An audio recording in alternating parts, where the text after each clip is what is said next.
요한은 1절과 2절에서요 자신이 본 환상을 기술하고 있습니다. 그런데 문제가 뭐냐면 그 환상의 의미가 뭔지 잘 몰랐습니다. 그 환상의 의미는요 3절과 4절의 설명을 들을 때 깨닫게 되죠.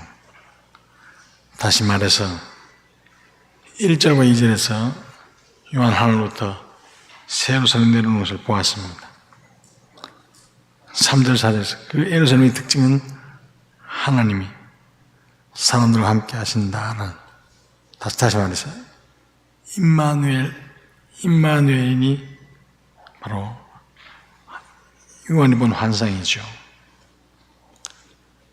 사실 신구약의 전체 주제가 하나님이 우리와 함께 하심입니다. 구약에서 광야의 성막과 예루살렘 성전을 통하여 하나님이 우리와 함께 하심을 예표되었습니다.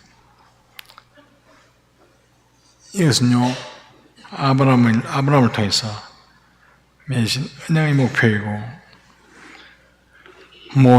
모세와 다윗을 통해서 갱신하신 언약의 성취입니다. 하나님의 장막은 광야에 있을 때도 가나안에 정착하고 난 뒤 예루살렘에서도 그 백성과 함께 하셨습니다. 신약에서는요 예수님이 이 땅에 오심으로 하나님과 함께 하심을 나타내셨습니다. 다 같이 요한 1서 14, 요한 1상, 요한복음 1장 14절 다 같이 읽어봅시다. 시작. 말씀이 육신이 되어 우리 가운데 거하시네 우리가 그의 영광을 보니 아버지의 독생자의 영광이요 은혜와 진리가 충만하더라. 여기서 거하심에라는 단어는 장막을 치다 그런 뜻입니다. 과거에 장막을 치고 거기 거하시면서 백성들과 함께 하신 것처럼 예수님이 이 땅에 직접 오셔서 우리와 함께 하셨습니다. 그리고 예수님께서 부활하시고 승천하시고 난 이후에 지금은요 성령님이 저와 여러분과 함께 하심을 믿으시기 바랍니다. 성령님은 모든 성도들 가운데 내주하시고 감동하시는 분이십니다. 그러나 성령이 함께 하시지만 아직도 해결되지 않는 문제가 하나 있습니다. 그게 뭡니까? 우리 육신이 죽는다는 거죠. 하나님이 우리와 함께 하셔서 영적 문제가 해결되고 있지만 실제로 완전히 이루어진 것은 아닙니다. 그런데 이 죽은 문제가 21장에서는요 완전히 해결됩니다. 할렐루야. 왜냐하면 하나님이 내려오셔서 영원히 우리와 함께 장막을 치고 가시기 때문입니다. 이 사실 여러분과 함께 계시면서 장막을 치고 함께 있다 믿는 여러분 되시기를 주님의 이름으로 축복합니다. 3절 말씀. 큰 음성이 나서 이르되 보라 하나님의 장막이 사람들과 함께 있으며 하나님이 그들과 함께 계시리니 그들은 하나님의 백성이 되고 하나님은 친히 그들과 함께 계셔서. 아멘. 이 문장은요 4중 강조로 된 독특한 문장 구조입니다. 첫 번째로 하나님의 장막이 사람들과 함께 있으며, 두 번째는요 하나님의 그들과 함께 계시리니, 세 번째는 그들이 하나님 백성이 되고, 네 번째는요 하나님이 친히 그들과 함께 계셔서 독특한 4중 강조가 되죠. 사랑하는 성도 여러분, 그날은 죽음의 문제까지 완전히 해결될 줄 믿으시기 바랍니다.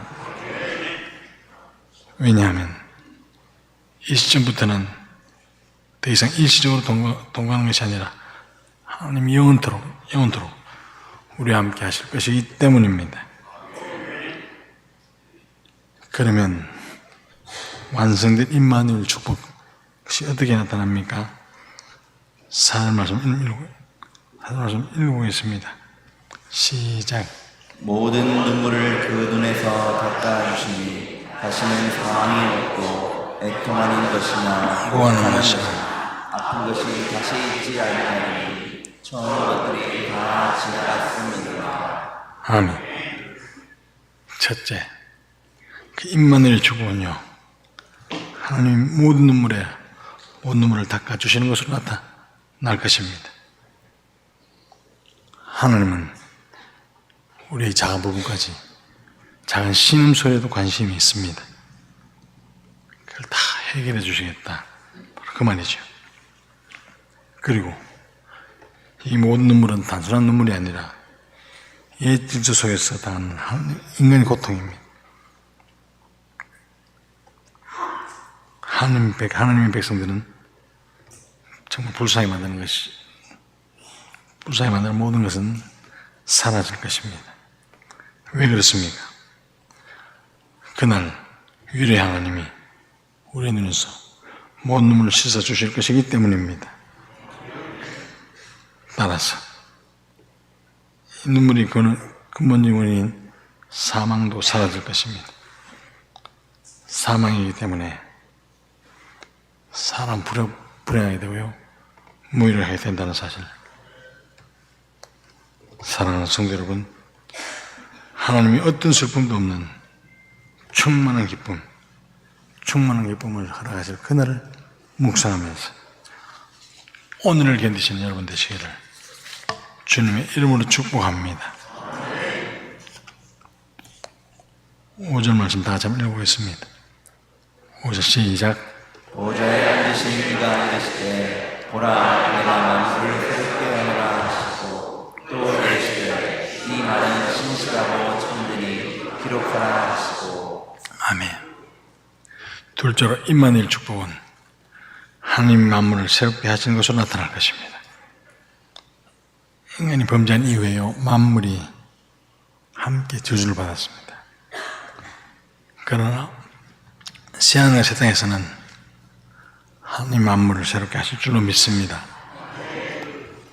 오존층이 파괴되고 수질과 공기와 토질이 오염되고 점점 사막화 되고 있지만 그날에 하나님의 생태를 완전히 새롭게 회복시킬 줄 믿으시기 바랍니다.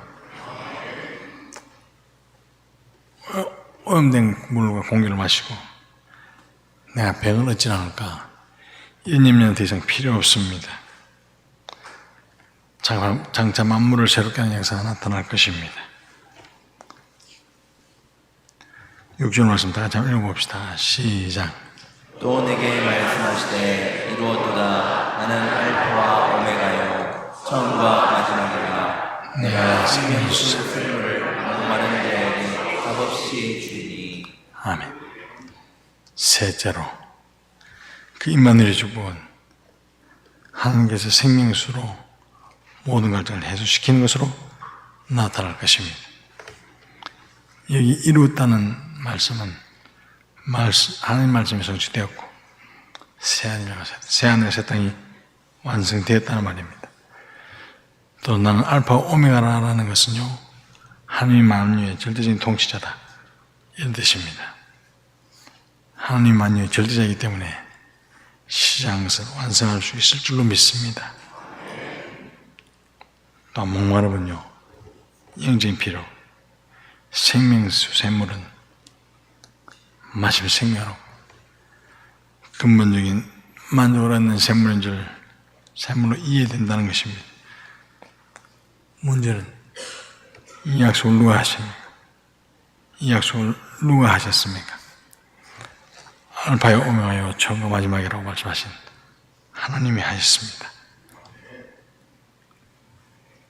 약속은 항상 약속하는 사람의 신실성과 능력, 거기에 이행 여부가 달려 있습니다. 아무리 찰떡같이 약속해도요, 그 약속을 지킬 능력이 되지 못하면 감당할 수가 없습니다. 그런데 하느님은 처음부터 다 지켜보고 계시고 다 알고 계시고 시작하셨습니다. 이렇게 시작하신 하나님께서 반드시 성취해내실 줄 믿으시기 바랍니다. 7절에서 이기는 자는 만유를 기업으로 받을 것이다 라고 약속합니다. 다 같이 7절 한번 읽어봅시다. 시작. 이기는 자는 이것들을 상속으로 받으리라. 나는 그의 하나님이 되고 그는 내 아들이 되리라. 그가 승리했기 때문에 새로운 삶을 상속받게 될 것입니다. 나는 그의 하나님이 되고 그는 내 아들이 되리라. 이 말은요, 메시아가 오실 때까지 다윗의 후손들에게 붙인 이름이고 메시아의 궁극적으로 메시아에 약속된 말씀입니다. 그런데 승리자가 만유를 상속할 때 최종적으로 이 말씀이 성취된다는 것을 믿으시기 바랍니다. 그런 완성된 임마누엘 약속과 축복에도 모든 사람을 위한 것이 아님을 알아야 합니다. 8절 말씀 한번 읽어보겠습니다. 시작. 그러나 두려워하는 자들과 믿지 아니하는 자들과 흉악한 자들과 살인자들과 음행하는 자들과 점수를 자들과 우상 숭배자들과 거짓말하는 모든 자들은 불과 유황으로 드는 곳에 던져지니 이것이 둘째 사망이다. 이 축복에서 제외된 사람이 있다는 말입니다. 가장 먼저 눈에 띄는 것이 두려워하는 자들. 두려워하는 자들인데 오히려요 겁내는 자들이라고 번역하는 게 나을 뻔했습니다. 그것이 밖에 속에서 겁을 먹고 자기 신앙을 포기한 사람들이죠. 계시록 기록 목적이 뭡니까?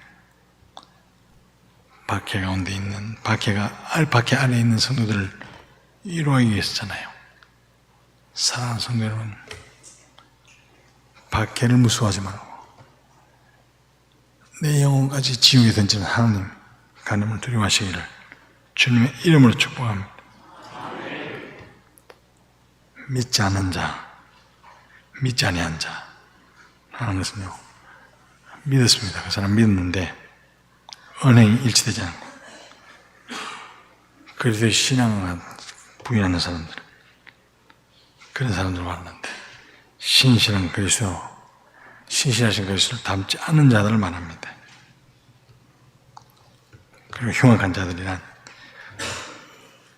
어린 양 대신에 짐승을 따르기로 결단한 사람들, 그 사람을 말합니다. 이렇게 언급된 자들은요, 불과 영으로 타는 못에 던져질 것인데 그것이 둘째 사망이라 그렇게 말합니다. 사랑하는 성도 여러분, 둘째 사망은 사람에게 소망과 희망과 모든 다 앗아간다는 것을 기억하시기를 바랍니다. 믿음으로 참고 인내하면 하나님은 그 믿음을 절대로 외면하시지 않을 겁니다.